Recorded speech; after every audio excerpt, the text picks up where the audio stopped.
तो क्या आप भी कंफ्यूज है इन टर्म्स में जॉइड, इलिप्सॉइड और डेटम का क्या कंसेप्ट है? तो आइए इस वीडियो में इसको क्लियर करते समझते हैं इन तीनों कंसेप्ट के बारे में।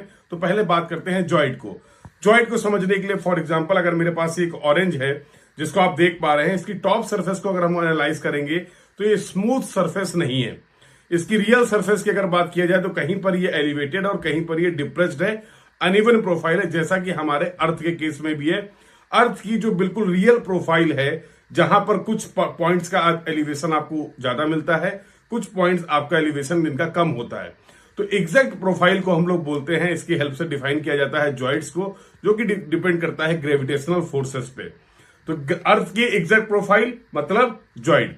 अगर दूसरे टर्म की बात करें दैट इज इलिप्सॉइड, क्योंकि अगर आप इन अर्थ में किसी भी पॉइंट की पोजीशन को डिफाइन करना चाह रहे हैं तो जीपीएस जिस कंसेप्ट में बेस्ड करता है, जीपीएस के बेसिस में आप जिस तरीके से किसी पॉइंट की पोजीशन को डिफाइन करते हैं, तो जीपीएस सिस्टम इस अर्थ को अगर मैं पूरी तरीके से स्मूथ कर दूं, परफेक्ट कर दूं, इसकी सरफेस जो हो बिल्कुल लेवल्ड हो, ऐसे बॉडी को हम लोग बोलते हैं इलिप्सॉइड। और इलिप्सॉइड को क्यों इंट्रोड्यूस किया जाता है?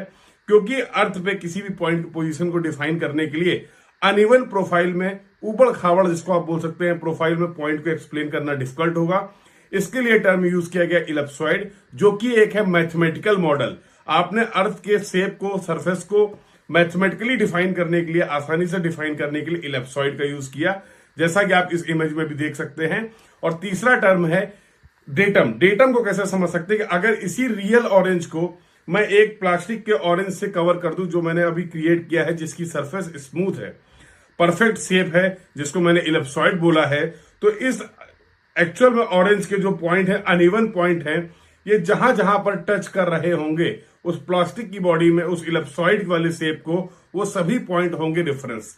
तो दो तरीके के रेफरेंस होते हैं, हर कंट्री के लिए रेफरेंस होता है और यूनिफॉर्म रेफरेंस भी होता है, जैसा आप सभी को पता है डेटम भी होता है। तो ये डेटम रेफरेंस पॉइंट को ही आप बोलते हैं, जहां पर ये पॉइंट कनेक्ट हो रहे हैं, इन्हीं को हम लोग बोलते हैं डेटम। तो आई होप अभी आपको ये तीनों टर्म अच्छे से समझ में आ चुके हैं इस एग्जाम्पल की हेल्प से, जॉइड, इलिप्सॉइड और डेटम।